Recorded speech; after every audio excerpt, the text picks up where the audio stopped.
The Queen has approved British Prime Minister Boris Johnson's plan to shut down Parliament for several weeks ahead of the Brexit deadline.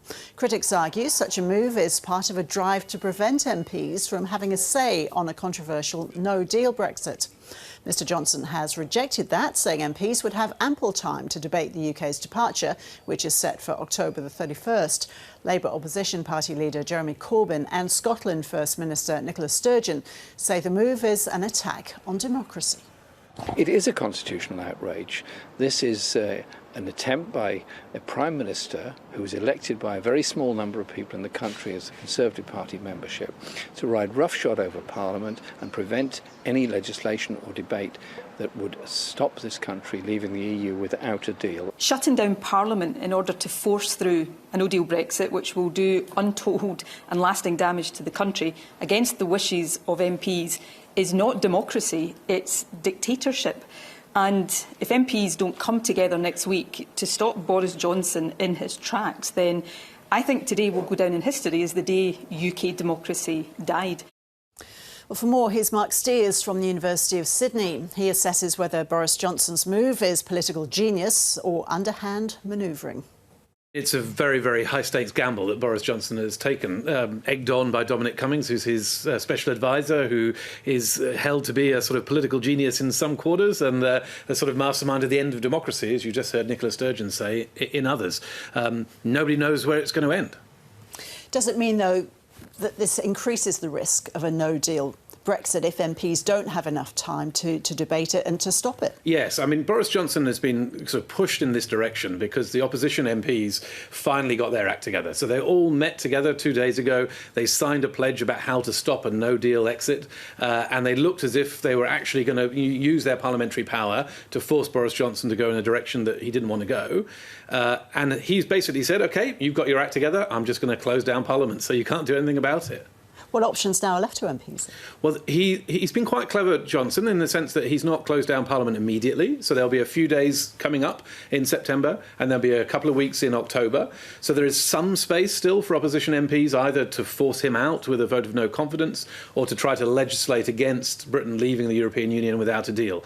But, you know, Johnson clearly thinks that he can control those parliamentary manoeuvrings, that he's given them enough time to hang themselves, but not enough time to actually do what they need to do. Does there have to be a vote, though, in that time on a final Brexit deal, even if it is a no deal? No, the default is no deal. So if the opposition MPs can't get themselves together, if Boris Johnson gets his way and Parliament sits for hardly any time at all, come October the 31st, the law says Britain leaves the European Union with or without a deal. Some people are talking about the possibility of a general election.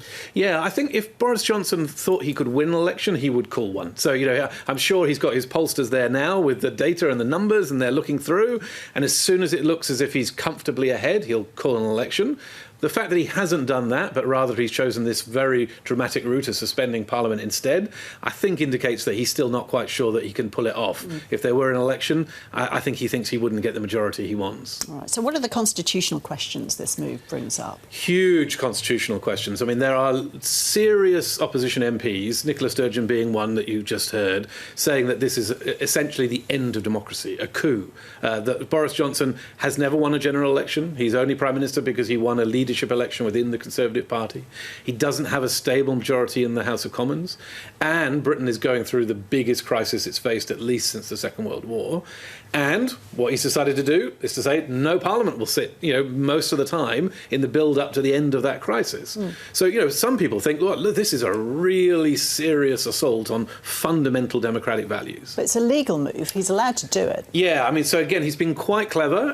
There were legal challenges afoot to his plans to suspend Parliament. He seems to have avoided that by having this little period in September and this little period in October, rather than complete, you know, cancellation of Parliament until October the 31st.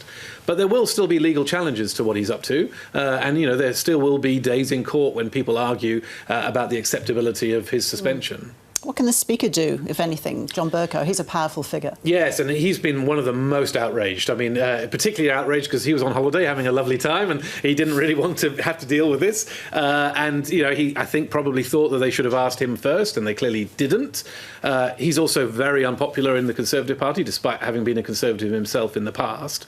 He will be trying to help those opposition MPs mount a serious challenge to Johnson in the next few days. He has just blindsided everybody with this, hasn't he? Absolutely, yeah, totally. Having denied it, sort of outright on Sunday. Mike Steers, thank you. Thank you very much.